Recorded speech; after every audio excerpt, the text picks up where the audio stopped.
आगे चलते हैं। आप जान चुके हैं कि किसी एक पॉइंट चार्ज के चलते किसी आर डिस्टेंस पर इलेक्ट्रिक फील्ड इंटेंसिटी क्या होती है, के Q divided by R, K Q divided by R square, sorry K Q divided by R square होती है। अब देखिए आगे हम लोग चलते हैं। Electric field due to system of charge, हमने अभी जो प्रीवियस पढ़ा वो एक पॉइंट चार्ज के चलते, लेकिन अगर एक से ज़्यादा पॉइंट चार्ज रहेगा और उसके चलते किसी पॉइंट पर निकालना हो तब कैसे निकालेंगे। एक चीज़ यहाँ पर देखिएगा ध्यान से, इलेक्ट्रिक फील्ड इंटेंसिटी में या इलेक्ट्रिक फील्ड में जिस पॉइंट पर आपको इलेक्ट्रिक फील्ड इंटेंसिटी या इलेक्ट्रिक फील्ड फाइंड आउट करनी है उस पॉइंट पर कोई चार्ज उपस्थित नहीं होगा, आपको कंसिडर करना होगा। ओके बात समझ में आ रहा है कि जिस पॉइंट पर इलेक्ट्रिक फील्ड इंटेंसिटी या इलेक्ट्रिक फील्ड ज्ञात करनी है उस पॉइंट पर कोई चार्ज पहले से दिया नहीं रहेगा, आपको कंसीडर करना, वो भी कौन सी charge, positive test charge. Okay अब चलिए आगे चलते हैं। जिस तरह फोर्स में, इलेक्ट्रोस्टैटिक फोर्स में किसी चार्ज पर किसी दूसरे चार्ज के चलते फोर्स लगता था, मतलब इलेक्ट्रोस्टैटिक फोर्स जब हम न्यूमेरिकल बनाए थे उसमें जिस पॉइंट पर बात होती थी उस पॉइंट पर चार्ज पहले से दिया रहता था। ठीक है, मतलब इलेक्ट्रोस्टैटिक फोर्स में जिस पॉइंट पर मुझे बात करनी है उस पॉइंट पर चार्ज पहले से दिया रहता था, लेकिन इलेक्ट्रिक फील्ड इंटेंसिटी में जिस पॉइंट पर मुझे निकालना है उस पॉइंट पर मुझे मानना होगा। ओके तो चलिए चलते हैं। अब हम एक चार्ज के चलते तो सीख गए हैं, ठीक है, अब उसी चार्ज के एक चार्ज के रिस्पेक्ट में ऑल चार्जेस को समझेंगे। अब यहाँ electric field due to system of charges, मतलब एक से अधिक, दो या दो से अधिक चार्ज होगा। सिस्टम ऑफ चार्ज के मतलब दो या दो से अधिक, पॉजिटिव नेगेटिव कुछ भी है। अब इसी को हम लोग प्रिंसिपल ऑफ सुपरपोजिशन बोलेंगे, मतलब प्रिंसिपल ऑफ सुपरपोजिशन इसी सिस्टम ऑफ चार्ज के द्वारा बनेगा। जिस तरह हम लोग फोर्स में हम लोग प्रिंसिपल ऑफ सुपरपोजिशन बताए थे, उसी तरह इलेक्ट्रिक फील्ड में भी प्रिंसिपल ऑफ सुपरपोजिशन आएगा। मतलब किसी पॉइंट पर इलेक्ट्रिक फील्ड निकालना है तो उस पॉइंट पर ऑल सोर्स चार्ज के द्वारा जो इलेक्ट्रिक फील्ड लगेगा उसका वेक्टर सम होगा। ठीक है, एनी प्रॉब्लम? क्योंकि जिस पॉइंट पर आपको निकालना है उस पॉइंट पर आप टेक्स्ट चार्ज मानते हैं और text charge electric field create नहीं करता है, text charge electric field create नहीं करता है। ओके, तो प्रिंसिपल ऑफ सुपरपोजिशन कहता है कि जिस पॉइंट पर मुझे निकालना है उस पॉइंट पर जितने भी नेबरहुड सोर्स चार्जेज हैं, जितने भी नेबरहुड सोर्स चार्जेज हैं, उसके द्वारा इलेक्ट्रिक फील्ड का वेक्टर सम क्या कहलाएगा, उस पॉइंट पर नेट इलेक्ट्रिक फील्ड कहलाएगा।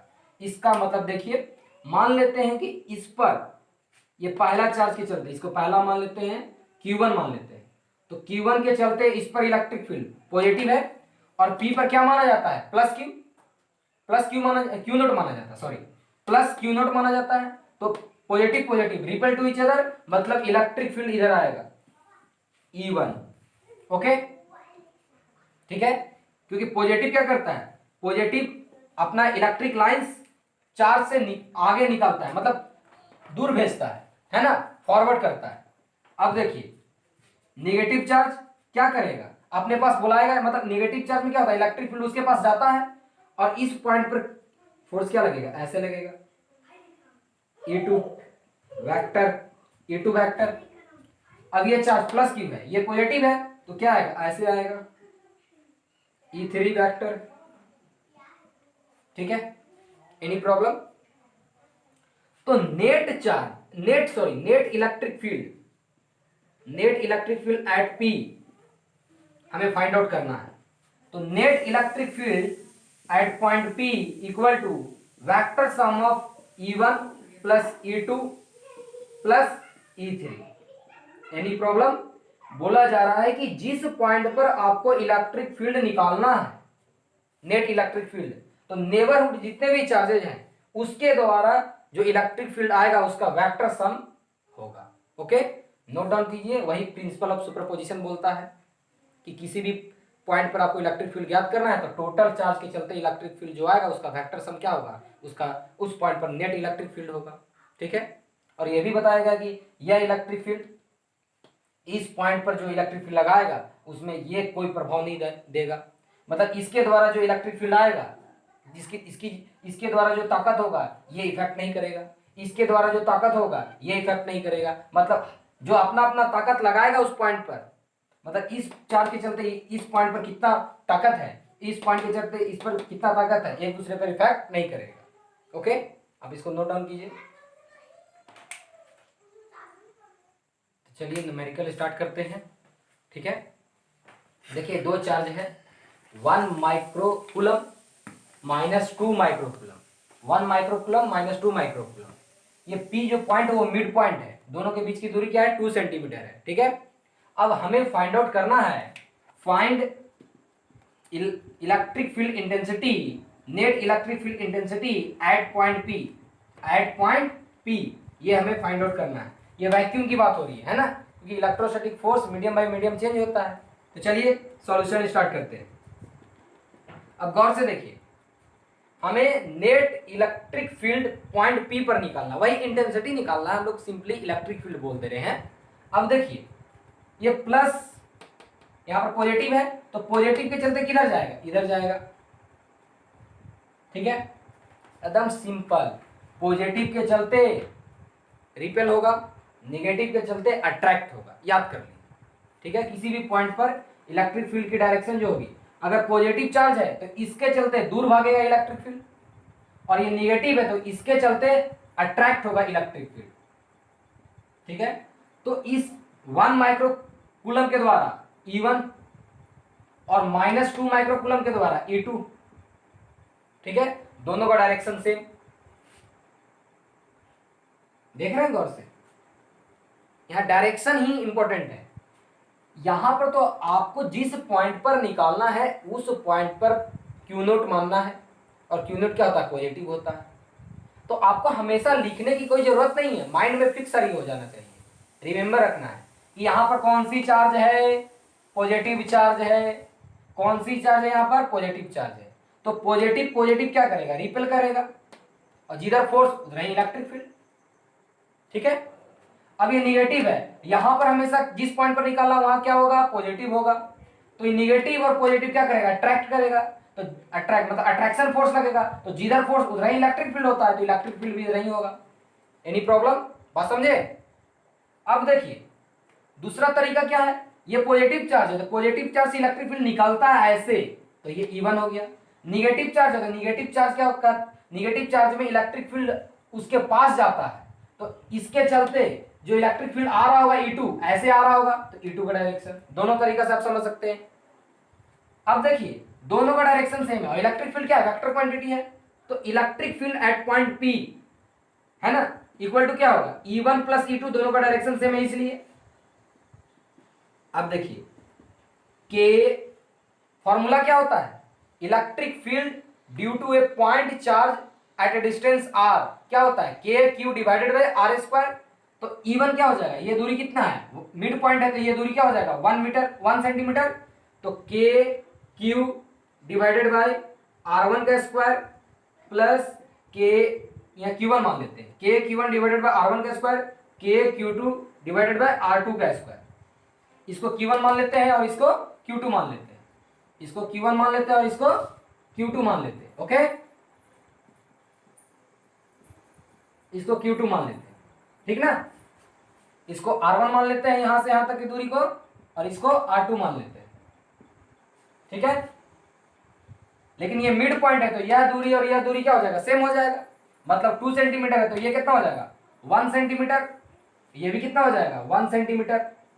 ठीक है, अब देखिए आगे चलते हैं, इलेक्ट्रिक फील्ड इंटेंसिटी, डायरेक्शन तो आप समझ गए हैं, डायरेक्शन किधर जाएगा, इस इधर, मतलब towards the -2 microcoulomb, towards the जो E1 और E2 का सेम डायरेक्शन है तो नेट का भी डायरेक्शन इधर ही होगा, E1 और E2 का सेम डायरेक्शन है तो नेट का भी डायरेक्शन इधर ही होगा। ओके, अगर E1 और E2 का अपोजिट डायरेक्शन रहता तो जिधर बड़ा होता उधर ही जाता, अब दो आदमी, मान लीजिए कोई दो आदमी 5 न्यूटन और 10 न्यूटन से खींच रहा है एक ही डायरेक्शन में, तो वह आदमी उधर ही तो गिरेगा।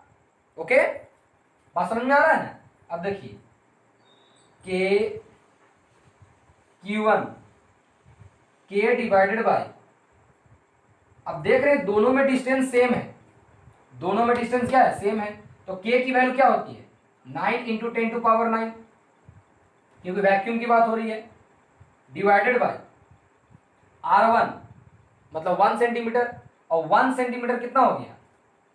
उसको मीटर में बदलिए, तो 1 सेंटीमीटर को मीटर में बदलते हैं, क्या हो जाएगा? 10⁻⁻2 मीटर। ओके, 10⁻⁻2 मीटर, ठीक है ना? अब चलिए आगे चलते हैं। -3 होगा, 10⁻³ का होल स्क्वायर,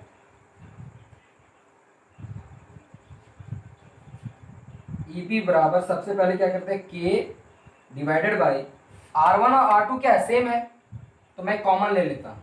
यहाँ पर R1 और R2 क्या है? सेम है, तो R का स्क्वायर Q1 प्लस के Q2 डिवाइडेड बाय R का स्क्वायर। तो अब क्या करूँगा, के बाई R स्क्वायर कॉमन ले लूँगा, तो क्या बच जाएगा? Q1 प्लस Q2 बच जाएगा। Okay, any problem? Note down कीजिए सबसे पहले इसको। तो आप देख रहे हैं कि के बाई R स्क्वायर मैंने क्या किया? कॉमन ले लिया, और के की वैल्यू क्या हो जाएगी? के की वैल्यू हो जाएगी 9 into 10⁻⁹ divided by 1 centimetre. R की वैल्यू क्या है? 1 सेंटीमीटर, तो 1 सेंटीमीटर का होल स्क्वायर। Q1 क्या है? 1 माइक्रोकूलम प्लस Q2 2 माइक्रोकूलम, क्योंकि हम मैग्नीट्यूड निकाल रहे हैं तो विदाउट साइन रखना है, मालूम है ना? क्योंकि हम मैग्नीट्यूड निकाल रहे हैं तो विदाउट साइन रखना है, क्योंकि डायरेक्शन तो पहले ही डिसाइड कर लिए कि E1 इधर होगा और E2 इधर होगा। फर्स्ट ऑफ ऑल ही मैंने डायरेक्शन डिसाइड कर लिया है, तो अब यहां पर निगेटिव की बात ही नहीं होगी, ठीक है? क्योंकि डायरेक्शन तो मैंने पहले ही डिसाइड कर लिया, सिर्फ हमें मैग्नीट्यूड निकालना है। अब देखिए ईपी 9 इंटू 10⁻⁹, ये कितना हो जाएगा? 1 सेंटीमीटर को कन्वर्ट करेंगे मीटर में तो 10⁻³ का होल स्क्वायर। ओके, अब इसको क्या बोल सकते हैं? 1 into 10⁻⁶ coulomb plus 2 into 10⁻�6 coulomb, ठीक है? तो ईपी 9 इंटू 10⁹, 10⁻�6, इसको 10⁻�6 कॉमन लेंगे तो क्या बच जाएगा? 1 प्लस 2 बच जाएगा। ओके, तो 10⁻�6 को जब हम कॉमन लेंगे, गौर से देखिएगा, सही है? 10⁻�6 कॉमन लेंगे तो 3 हो जाएगा, या तो 10⁻�6 से 10⁻�6 कैंसिल आउट, तो इलेक्ट्रिक फील्ड, इसको इरेज करके लिखते हैं, है ना? तो electric field at point P 9 into 10⁹ into 3, तो इलेक्ट्रिक फील्ड इंटेंसिटी 9 3 27 इंटू 10⁹, इसको हम लोग जब डेसिमल में तोड़ेंगे तो 2.7 इंटू 10⁻10 न्यूटन पर कूलम। इलेक्ट्रिक फील्ड की इंटेंसिटी क्या हो जाएगी? 2.7 इंटू 10⁻10 न्यूटन पर कूलम, क्योंकि यहाँ पर 10 से डिवाइड कर दिया और 10 से मल्टीप्लाई कर दिया तो 2.7 हो गया, 10⁻10 हो गया। ओके, नोट डाउन कर लीजिए। देखिए स्टूडेंट, यहाँ पर थोड़ा सा मिस्टेक हो गया है। 1 सेंटीमीटर को हम जब कन्वर्ट करेंगे मीटर में तो क्या हो जाएगा? आप जानते हैं कि 100 सेंटीमीटर का मतलब 1 मीटर। ओके, तो 1 सेंटीमीटर इक्वल टू क्या हो जाएगा? 1/100 मीटर, ठीक है? इसका मतलब 10⁻⁻2 मीटर। यहाँ पर गलती से 10⁻⁻3 हो गया है, तो इसको थोड़ा सा आप सुधार लीजिए। यहाँ पर -2 होगा, तो -2 का स्क्वायर होगा तो क्या हो जाएगा? -4 हो जाएगा। अब -4 से कैंसिल आउट होगा तो क्या हो जाएगा, यहाँ -10⁻² बच जाएगा। ओके, अब 10⁻² बचेगा तो 10⁻9 और 10⁻² कितना हो जाएगा, 10⁻7, तो यहाँ 7 हो जाएगा। ओके, 9 में से 2 घटेगा तो 7 हो जाएगा। अब यहाँ क्या हो जाएगा 7, और जब इसको डेसिमल करेंगे तो क्या बन जाएगा 8 बन जाएगा। तो थोड़ा सा आप इसको सुधार लीजिए क्योंकि थोड़ा सा मिस्टेक हो गया। यहाँ पर 10⁻² लेना था, 10⁻² लेना था, हमने 10⁻³ ले लिया न, मिलीमीटर समझ के। ओके, तो इसको आप थोड़ा सा सुधार लेंगे। ओके, थोड़ा सा कष्ट होगा लेकिन आप सुधार लीजिए ताकि आपको कन्फ्यूजन ना हो कि डाटा कैसे आया। ओके, आप इसको समझ रहे हैं, 100 सेंटीमीटर इक्वल टू 1 मीटर, तो 1 सेंटीमीटर इक्वल टू 1/100 मीटर, तो कितना हो जाएगा 10⁻² मीटर।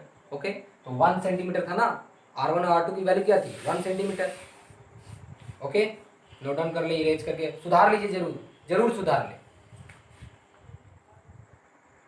तो चलिए स्टूडेंट, जिस तरह इलेक्ट्रोस्टैटिक फोर्स में हम लोग न्यूमेरिकल किए थे, ट्रायंगल का, स्क्वायर का, है ना, तो चलिए उसी तरह स्टार्ट करते हैं।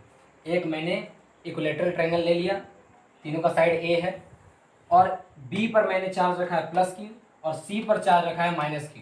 अब मुझे फाइंड आउट करना है, find out net electric field at point A, at point capital A पर कितना इलेक्ट्रिक फील्ड होगा नेट टोटल। तो चलिए स्टार्ट करते हैं। अब देखिए, समय तो है नहीं, ज़्यादा समय हो, आज वीडियो लॉन्ग हो जाएगा, इसीलिए जल्दी हम लोग करते हैं। देखिए फटाफट करेंगे। इस पॉइंट पर, जिस पॉइंट पर फाइंड आउट करना है, उस पॉइंट पर हमें दम अपने माइंड में फिक्स कर लेना कि वहाँ पर पॉजिटिव टेक्स चार्ज रखा हुआ है, दिखाना नहीं है। एक बार हम लोग समझ गए हैं, अब न्यूमेरिकल में उसको दिखाने की कोई जरूरत नहीं है, उसको सिर्फ समझना है कि यहाँ पर +Q0 रखा हुआ है। अब देखिए प्लस है, यहाँ पर भी प्लस है, तो क्या करेगा रिपल करेगा, तो एक इधर जाएगा, तो इसके चलते बी के चलते electric field at point A due to B इधर गया, electric field at point A due to C. अब देखिए निगेटिव है ना, और यहाँ पर पॉजिटिव है तो अट्रैक्ट करेगा, तो electric field due to C. Okay, तो आप देख रहे हैं कि स्ट्रक्चर कैसा बन रहा है, ये 60 डिग्री है, तो ये क्या बनना चाहिए 120 डिग्री। तो आप देख रहे हैं कि ऐसा कुछ बन रहा है, इलेक्ट्रिक फील्ड बी मतलब electric field due to B, electric field due to C, और ये दो वेक्टर क्वांटिटी है क्योंकि इलेक्ट्रिक फील्ड क्या है वेक्टर क्वांटिटी, और दोनों कितना एंगल बना रहा है 120 डिग्री। ठीक है, तो रिजल्टेंट इसी के बीच में कौन से आएगा ई नेट, है ना, एट पॉइंट ए। ये किस पॉइंट पर बात हो रही है ए पॉइंट पर। ठीक है, तो ई नेट एट पॉइंट ए इधर आएगा। अगर ये दोनों बराबर हो गया, अगर ईसी और ईबी अगर बराबर हो जाए, तो ये जो ई नेट है वो एकदम परपेंडिकुलर प्रतिच्छेद करते हुए निकलेगी, मतलब 60 डिग्री बना के निकलेगी, अगर दोनों बराबर होता है तब। ओके, अब देखिए आगे चलते हैं, हम लोग। तो ई नेट हमें निकालना है, तो क्या होता है फॉर्मूला, √E1 का स्क्वायर मतलब EB का स्क्वायर प्लस EC का square plus 2EB EC cos 120 degree, है ना, 2EB मतलब electric field due to B, electric field due to C into cos 120 degree. अब E net at point A की बात हो रही है, ए पर निकाल रहे हैं। अब देखिए गौर से कि ईबी क्या होगा, तो गौर से देखिए ईबी इक्वल टू क्या हो जाएगा के क्यू डिवाइडेड बाई, क्योंकि यहां पर हम मैग्नीट्यूड देख रहे हैं तो क्यू के साइन से कोई मतलब नहीं है, तो के Q divided by A square, क्योंकि डिस्टेंस क्या है ए है। अब इससे भी देखा जाए तो क्या होगा के क्यू क्या है के Q divided by R square, distance भी यही है, क्योंकि माइनस हो या प्लस हो उससे हमको कोई मतलब नहीं है, मैग्नीट्यूड ले रहे हैं। तो यहाँ पर देख रहे हैं ईबी और ईसी का जो वैल्यू होगा वो सेम हो जाएगा। बात समझ में आ रहा है, electric field due to B, electric field due to C, है ना, दोनों क्या हो जाएगा सेम हो जाएगा, और इसको हम लोग ई मान लेते हैं। क्या मान लेते हैं ई से, हमने ई दोनों को क्या मान लिया ई मान लिया। EC और EB को हमने क्या मान लिया, E मान लिया, उसकी वैल्यू क्या है KQ/A²। तो यहां पर देखिए EB को क्या माने हैं, E माने E का square plus 2E into E cos 120 degree क्या होता है -1/2, cos 120 डिग्री क्या होता है -1/2, 2 से 2 कैंसिल आउट, 2 से 2 कैंसिल आउट, तो E net equal to root under E square और E स्क्वायर, गौर से देखिएगा E square plus E square minus E square, तो E square E square cancel out, तो E नेट इक्वल टू क्या हो जाएगा, E स्क्वायर का बाहर आएगा क्या आएगा रूट E आएगा, और E की वैल्यू कितनी है, तो E नेट और E का वैल्यू आपने क्या माना है, मतलब E का वैल्यू क्या है KQ/A², तो KQ/A²। Okay, any problem. अब डायरेक्शन पूछा जाए तो देखिए ये वाला वेक्टर जब यहां पर ऐसे रिजल्टेंट आएगा, ये E नेट वाला यहां पर जब ऐसे आएगा तो कुछ ऐसा लगेगा, लगेगा कि नहीं, जो E नेट है, ठीक है। अब दोनों देख रहे थे कि EC और EB क्या है, बराबर था, इसका मतलब यह 60 डिग्री होगा और यह भी 60 डिग्री होगा। ये मैंने प्रीवियस क्लास में इलेक्ट्रोस्टैटिक फोर्स के जब पढ़ा रहा था तब बताया था कि दोनों जब बैलेंस दोनों इक्वल रहता है तो क्या होता है, एकदम बीच से निकलता है, मतलब एंगल को दो बराबर भागों में बांट देता है, तो ये 60 डिग्री, ये भी 60 डिग्री। अब देखिए इसकी डायरेक्शन और BC अगर B और C से मिलकर एक वेक्टर बना दे, B और C से मिलकर एक वेक्टर बना दे BC वेक्टर, तो E नेट का डायरेक्शन BC वेक्टर के अलोंग नहीं होगा, मतलब इसका अगर डायरेक्शन पूछा जाए तो डायरेक्शन क्या हो जाएगा, direction of E net is along BC vector, ठीक है। B और C से जब वेक्टर बनाएंगे BC वेक्टर तो उसी के अलोंग होगा, इसका डायरेक्शन और ये डायरेक्शन दोनों सेम होगा अगर B और C से एक वेक्टर बना लेंगे तो क्या लिख दिए, direction of E net is along BC vector. Okay, note down. तो चलिए एक और न्यूमेरिकल करते हैं। अब देखिए इस न्यूमेरिकल में स्क्वायर लेते हैं, जिस तरह इलेक्ट्रोस्टैटिक में काम किए हैं ना उसी तरह एक स्क्वायर लिए, साइड A है ना, सबका A है। अब देखिए यहां पर पॉइंट A पर प्लस क्यू रखें, पॉइंट B पर प्लस क्यू रखें, पॉइंट C पर मैंने पॉइंट D पर प्लस क्यू रखा, ठीक है। अब C पर मुझे फाइंड आउट करना है, find out E net at point C। हम थोड़ा सा स्पीड इसलिए चल रहे हैं क्योंकि आप इलेक्ट्रोस्टैटिक फोर्स में सिमिलर पढ़े हैं, सेम टू सेम किस तरह इलेक्ट्रोस्टैटिक फोर्स निकाला जाता है, उसी तरह इलेक्ट्रिक फील्ड है। वहां पर फॉर्मूला क्या था, KQ1Q2 डिवाइडेड बाय R², यहां पर KQ डिवाइडेड बाय R²। यहां पर सिर्फ एक चार्ज के बारे में डिस्कशन करना है, किसी एक चार्ज के चलते, क्योंकि यहां पर तो कोई चार्ज होगा नहीं, क्योंकि यहां पर चार्ज तो हम मानते हैं और जो हम मानते हैं उसको कैंसिल आउट करते हैं, जो हम मानते हैं उसको कैंसिल आउट करते हैं। तो हमें C पॉइंट पर नेट इलेक्ट्रिक फील्ड निकालना है, इसका मतलब इलेक्ट्रिक फील्ड इंटेंसिटी निकालना है। तो गौर से देखिए B के चलते, इस पॉइंट को B मान लेंगे, B के चलते ये पॉजिटिव है और यहां तो हमेशा पॉजिटिव रहेगा, जिस पॉइंट पर फाइंड आउट करना वहां हमेशा पॉजिटिव रहेगा, तो पॉजिटिव रिपेल, मतलब EB इधर आ जाएगा। ओके, अब देखिए अब यहां बात करते हैं D से, तो ये भी पॉजिटिव, यहां पर भी पॉजिटिव रहेगा, तो ये क्या आ जाएगा, इधर आ जाएगा, मतलब ED, ठीक है। अब देखिए यहां पर A के पास प्लस है तो ये भी पॉजिटिव है, तो कुछ ऐसा आएगा, ये डिस्टेंस आगे बना ले, ये डिस्टेंस कितना होता है A इंटू √2 होता है, A इंटू √2, आप फाइंड भी कर सकते हैं पाइथागोरस थ्योरम से। तो electric field due to A किधर आ जाएगा, इस तरह आ जाएगा। तो आप फाइनली देख रहे हैं कुछ ऐसा डायग्राम बन रहा है C पर, EB ED EA point C पर, क्योंकि जिस पॉइंट पर हमें फाइंड आउट करना रहता है उस पॉइंट पर कोई भी चार्ज नहीं दिया रहता है, उस पॉइंट पर हमें पॉजिटिव टेक्स चार्ज मानना रहता है। लेकिन एक बार हम लोग थ्योरी कर चुके हैं, उसके चलते जो वैल्यू आता है वो KQ/R² आता है, तो इसलिए हम हमेशा नहीं मानेंगे, सिर्फ माइंड में फिट रखेंगे। ओके, हमेशा लिखने की कोई जरूरत नहीं है कि यहाँ पर Q0 है, Q0 है, ऐसा लिखने की कोई जरूरत अब नहीं है।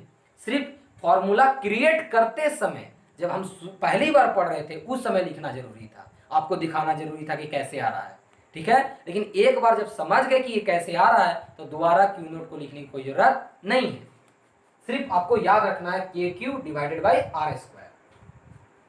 अब देखिए EB और ED के चलते रिजल्टेंट क्या आएगा, इधर ही आएगा, यह इलेक्ट्रिक फील्ड और यह इलेक्ट्रिक फील्ड के चलते रिजल्टेंट इधर आएगा, तो इसको मान लेते हैं E1 मान लेते हैं, ठीक है। तो ये क्या हो जाएगा, कैंसिल आउट, ठीक है। मतलब ED और EB के चलते जो रिजल्टेंट आएगा वो E1 होगा। अब net field at point C क्या हो जाएगा, E1 प्लस EA, क्योंकि दोनों की डायरेक्शन सेम हो जाएगी। इस वेक्टर और इस वेक्टर के चलते नेट क्या आएगा, दो वेक्टर के चलते नेट क्या आता है उसके बीच में, तो मैंने मान लिया यहाँ पर, तो वो E1 हो गया। और E1 और EA की डायरेक्शन सेम है, तो नेट क्या हो जाएगा, E1 प्लस EA। अब E1 क्या होगा उसको सबसे पहले फाइंड आउट करते हैं, EA क्या होगा उसको फाइंड आउट करते हैं। तो चलिए सबसे पहले ED फाइंड करते हैं। ED और EB दोनों सेम होगा, क्योंकि डिस्टेंस भी सेम है और चार्ज से तो कोई मतलब ही नहीं है, क्योंकि चार्ज तो हमेशा क्यू रखना है। मैग्नीट्यूड तो दोनों का सेम है, तो मैग्नीट्यूड भी सेम है और डिस्टेंस भी सेम है, तो दोनों का electric field at point C भी क्या होगा, सेम होगा। तो electric field due to D, electric field due to B क्या हो जाएगा, KQ/A², ठीक है। एनी प्रॉब्लम, इसको हम लोग क्या मान लेंगे, E मान लेंगे, ठीक है। अब देखिए इलेक्ट्रिक फील्ड एट A क्या आएगा, तो KQ/R², what is A into √2, A into √2 का होल स्क्वायर, इसका मतलब KQ/A² इंटू 2, इसका मतलब KQ/2 इंटू A²।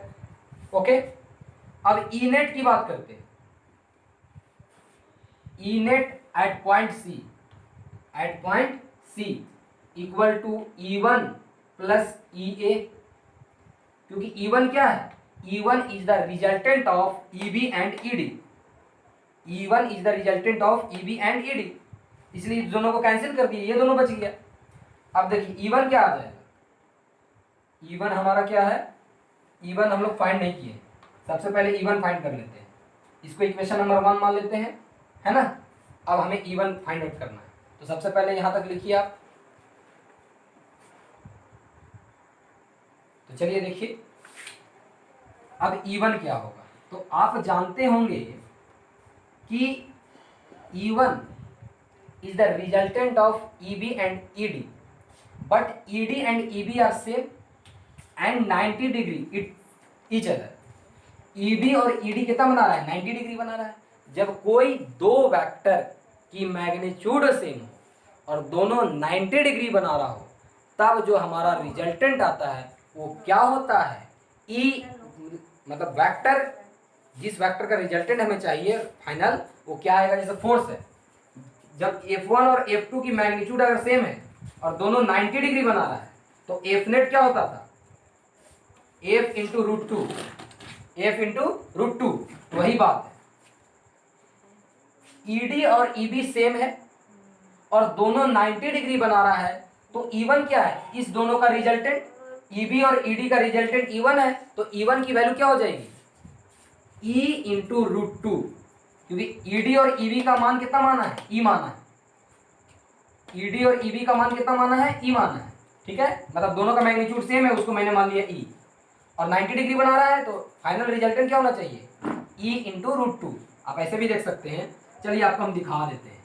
E1 बराबर √E का स्क्वायर प्लस E का स्क्वायर, क्यों ले रहा हूँ, क्योंकि EB भी E है और ED भी E है, plus 2E cos 90 degree. You know that cos 90 degree 0, cancel, पूरा 0 हो जाएगा, तो E1 क्या हो जाएगा, E² प्लस E², इसका मतलब E1 क्या आ जाएगा, E इंटू √2, ठीक है। तो E नेट, इसलिए E net at point C क्या हो जाएगा, E√2 प्लस EA। ठीक है, अब आगे बढ़ते हैं। अब देखिए गौर से, तो E net eight C, E क्या है, KQ/A² इंटू √2 प्लस ये क्या है, KQ/2 इंटू A²। जब कॉमन लेंगे तो KQ/A² को जब कॉमन ले रहे हैं तो √2 प्लस 1/2। ठीक है, ये हमारा आंसर हो गया। नोट डाउन कीजिए, न्यूटन पर कूलम इसका यूनिट होगा।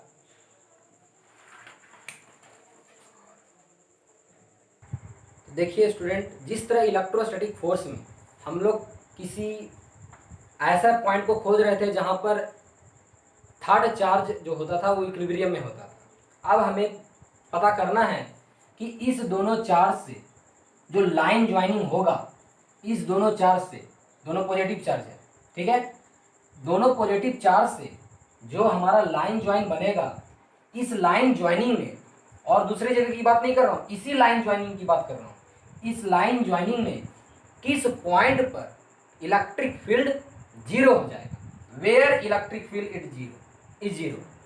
दोनों के बीच की दूरी क्या है, L। यहाँ पर +4Q है, यहाँ पर +Q है। आप जानते हैं कि अगर मैं यहाँ पर कोई पॉइंट मान लूँ कि यहाँ पर इलेक्ट्रिक फील्ड जीरो होगा, यहाँ पर ऐसा मान लूँ, तो इसके चलते इस पॉइंट पर इलेक्ट्रिक फील्ड, अगर इस पॉइंट को मैं यहाँ पर मान लूँ P, तो इस पॉइंट के चलते पॉजिटिव होगा तो इधर आएगा, क्योंकि जिस पॉइंट पर हम चेक करते हैं, फाइंड आउट करते हैं, उस पॉइंट पर प्लस चार्ज मानते हैं, तो प्लस है, ये भी प्लस है तो रिपेल, तो E1 भी इधर आएगा, और +Q भी प्लस, ये भी प्लस पॉजिटिव है तो इसके चलते E2 भी इधर आएगा। अब दोनों का डायरेक्शन एक ही तरफ हो गया तो रिजल्टेंट तो जीरो होगा नहीं, इसका मतलब इधर नहीं हो सकता है। जस्ट लाइक इलेक्ट्रोस्टैटिक फोर्स में जिस तरह किए थे, मतलब इधर नहीं हो सकता है, क्योंकि अगर दोनों सेम है, लाइक चार्जेज है दोनों, अगर लाइक चार्जेज है तो ना इधर होगा ना इधर होगा। इधर भी मैं दिखा दे रहा हूँ कैसे नहीं होगा। अगर मैं बोल देता हूँ कि यहाँ पर इलेक्ट्रिक फील्ड जीरो हो जाए, मैं मान लिया कि यहाँ पर इलेक्ट्रिक फील्ड जीरो हो, लेकिन देखते हैं कि क्या पॉसिबल है, तो यहाँ पर पॉइंट P मान लिया, तो जिस पॉइंट पर हमें निकालना है वहाँ पर पॉजिटिव टेक्स्ट चार्ज लेते हैं। अब यहाँ पर प्लस चार्ज है, इसके चलते इधर आएगा E1, ठीक है। अब ये भी प्लस है तो इसके चलते भी इधर आएगा, क्योंकि पॉजिटिव अगर है तो रिपेल, मतलब इलेक्ट्रिक फील्ड की डायरेक्शन भी एकदम रिपेल टू की तरह, ठीक है। अगर निगेटिव है तो अट्रैक्ट होता, तो यहाँ भी पॉसिबल नहीं है, तो यहाँ पर भी कैंसिल आउट। कहाँ पर जीरो हो सकता है, इधर 5 लगाया तो इधर भी 5 लगना चाहिए, अगर इधर 5 न्यूटन पर कूलम है तो इधर भी 5 न्यूटन पर कूलम होना चाहिए, तब जीरो होगा। अब देखिए, मतलब इधर भी कैंसिल आउट हो गया, इधर भी कैंसिल आउट हो गया। अब इसके बीच में कहीं पर रखेंगे, अगर दोनों सेम रहता, यहाँ पर भी +Q रहता, यहाँ पर भी +Q रहता, तो मिड पॉइंट पर रखते हैं, एकदम क्लियर कट है। प्रीवियस कॉन्सेप्ट के अनुसार जो हम लोग इलेक्ट्रोस्टैटिक फोर्स में पढ़े हैं, अगर यहाँ भी +Q रहता, यहाँ भी +Q रहता, तो मिड पॉइंट के पास रखते, एकदम फिट कर लीजिए। अगर दोनों सेम है, अगर दोनों का साइन भी सेम है और दोनों का मान भी सेम है, ये भी प्लस है ये भी प्लस है, यहाँ पर Q है यहाँ भी अगर Q है, तो मिड पॉइंट पर रखेंगे।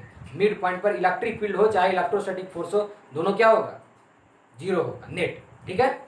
अब देखिए, मान लेते, लेकिन यहाँ पर तो +Q है, यहाँ पर +4Q है, साइन तो सेम है लेकिन मान में डिफरेंस है, ये बहुत बड़ा है ये बहुत छोटा है।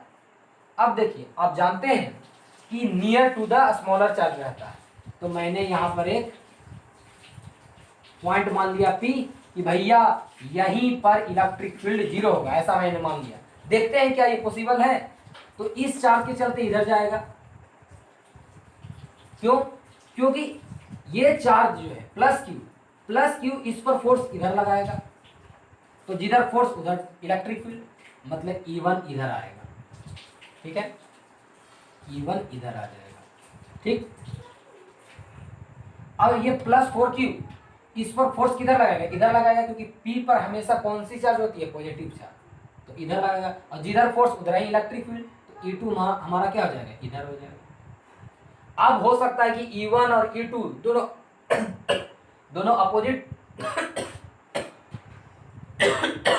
दोनों अपोजिट डायरेक्शन में है, तो बैलेंस हो सकता है, ओके, तो चलिए स्टार्ट करते हैं। तो क्या करेंगे, यहाँ पर पॉसिबल है, यहाँ पॉसिबल नहीं है, यहाँ पर पॉसिबल नहीं है, क्योंकि दोनों का डायरेक्शन सेम है। E1 और E2 का भी डायरेक्शन सेम है, E1 और E2 का डायरेक्शन सेम है, लेकिन यहाँ अपोजिट है, अपोजिट रहेगा तभी नेट इलेक्ट्रिक फील्ड क्या हो जाएगा, जीरो हो जाएगा। हमें पता करना है where electric field is zero, मतलब नेट इलेक्ट्रिक फील्ड कहाँ जीरो होगा वो हमें पता करना है। तो इसके अंदर में होगा, इनसाइड, मतलब आउटसाइड नहीं होगा, ये आउटसाइड है, आउटसाइड, ये क्या है, आउटसाइड है, तो ये क्या है, इनसाइड है, ये क्या है, इनसाइड, ठीक है। लेकिन इनसाइड में भी कहाँ, near to the smaller charge. If both charges have same magnitude and same sign, then mid point, at mid point electric field is zero. Mid point पर इलेक्ट्रिक फील्ड क्या हो जाएगा, जीरो हो जाएगा, जब दोनों का साइन सेम हो और दोनों का मान भी सेम हो। ओके, तब मिड पॉइंट पर इलेक्ट्रिक फील्ड क्या हो जाता है, जीरो हो जाता है। उसी तरह इलेक्ट्रोस्टैटिक फोर्स भी जीरो हो जाएगा प्रीवियस कॉन्सेप्ट के अनुसार।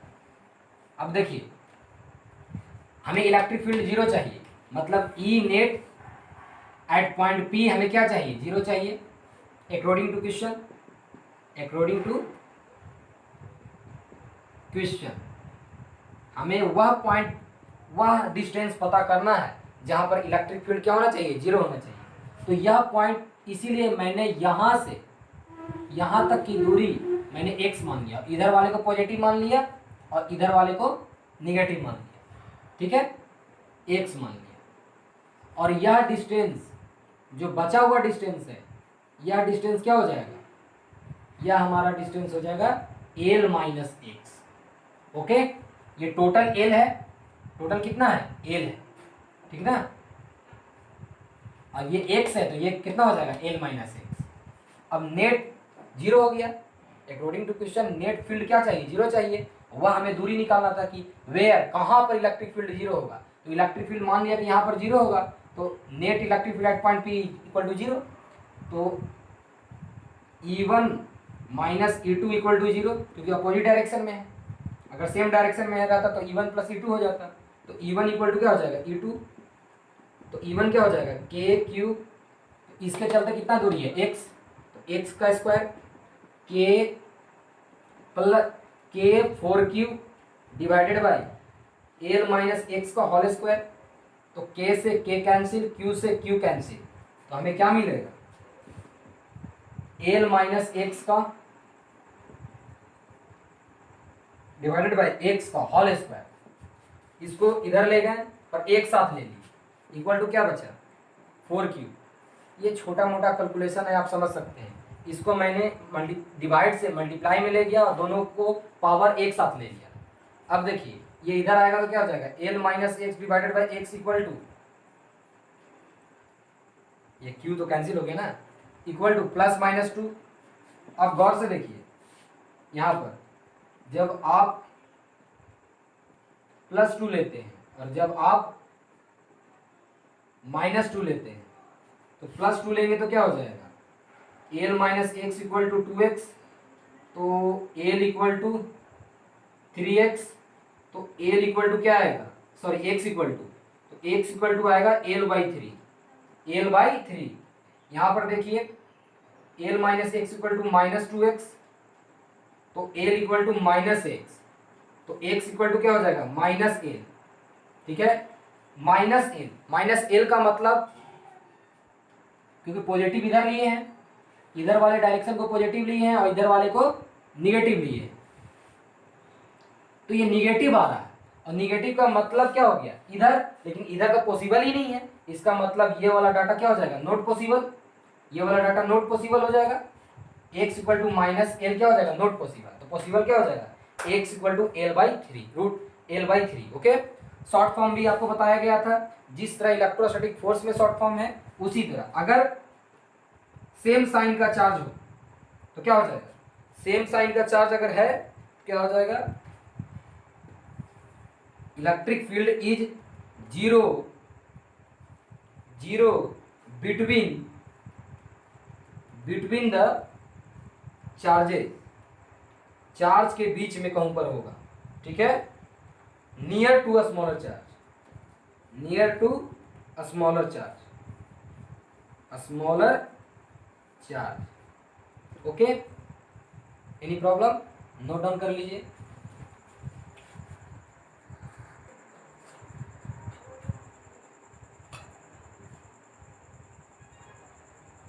तो चलिए आगे चलते हैं हम लोग।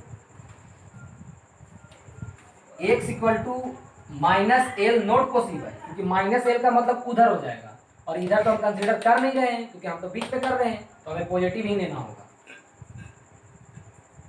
अब इसका शॉर्ट फॉर्म फॉर्मूला भी है, कैसे निकालेंगे? जब वेन लाइक चार्जेस, मतलब सेम साइन का, है ना, for equal to 0, E net equal to 0, then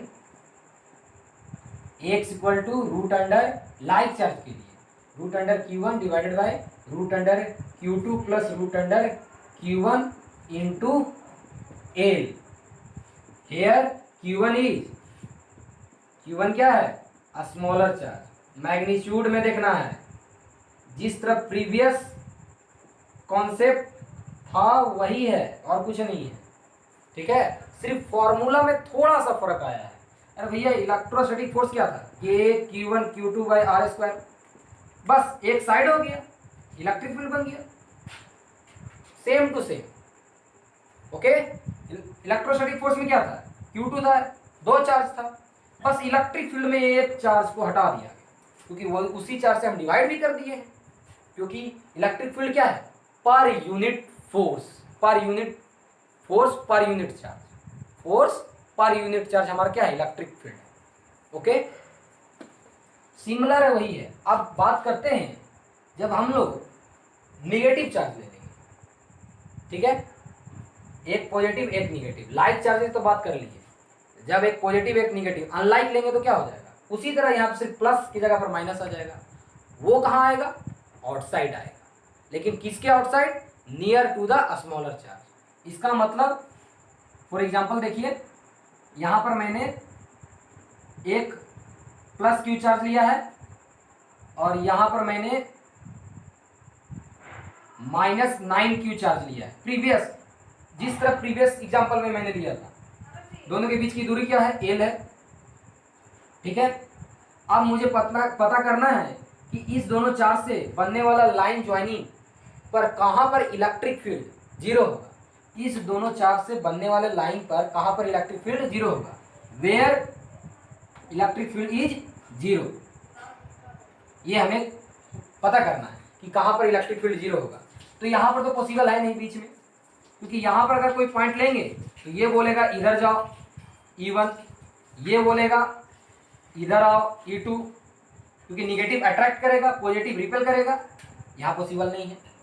इधर पे करेंगे तो इधर तो पॉसिबल है, लेकिन ये हम लोग को स्मॉलर चार्ज के नियर लेना है, क्योंकि बिगर चार्ज आपको बताए थे, ये बिगर चार्ज है मैग्नीट्यूड में, और इसके नज़दीक आप पॉइंट ले लीजिएगा तो पहले ही राजा था, फिर और राजा बन जाएगा। लेकिन गरीब तो पहले से था, इसको कुछ तो राहत दीजिए। कोई कंपेयर कब करता है? जब उसको राहत थोड़ा दीजिएगा तब ना। एकदम गरीब और एकदम बड़े आदमी से टक्कर कीजिएगा, नहीं। अब ये कमज़ोर है, अब इस कमज़ोर को थोड़ा सा प्रेफरेंस दीजिएगा तब ना ये एक दूसरे को बैलेंस कर सकता है, नेट इलेक्ट्रिक फील्ड 0 ला सकता है। तो इसीलिए near to the smaller charge हम लोग रखते हैं, क्योंकि बिगर चार्ज पहले से ही बिग है, इसलिए इलेक्ट्रिक फील्ड भी ज़्यादा होगा। जिस तरह इलेक्ट्रिक फोर्स ज़्यादा होता था उस तरह इलेक्ट्रिक फील्ड भी ज़्यादा होगा। तो किधर आएगा? इस पॉइंट पर आएगा, मतलब यहाँ पर। उसी तरह E1 इक्वल टू लेकर चलना है, बना डालना है ना। तो ये आपका क्वेश्चन रहा। अनलाइक चार्ज के लिए आपको निकाल कर हमें कमेंट करना है, फाइंड आउट करना है कि x की वैल्यू क्या आएगी। उसमें शॉर्ट फार्मूला क्या होगा? Root under Q1 divided by root under Q2 minus सिर्फ यहाँ आ जाएगा। अनलाइक में क्या आ जाएगा? यहाँ पर प्लस की जगह पर माइनस आ जाएगा। ओके, तो आज का सिलेबस यहीं तक। अगर आपको सेशन अच्छा लगे तो लाइक कीजिए और शेयर कीजिए। Okay, all the best, thank you.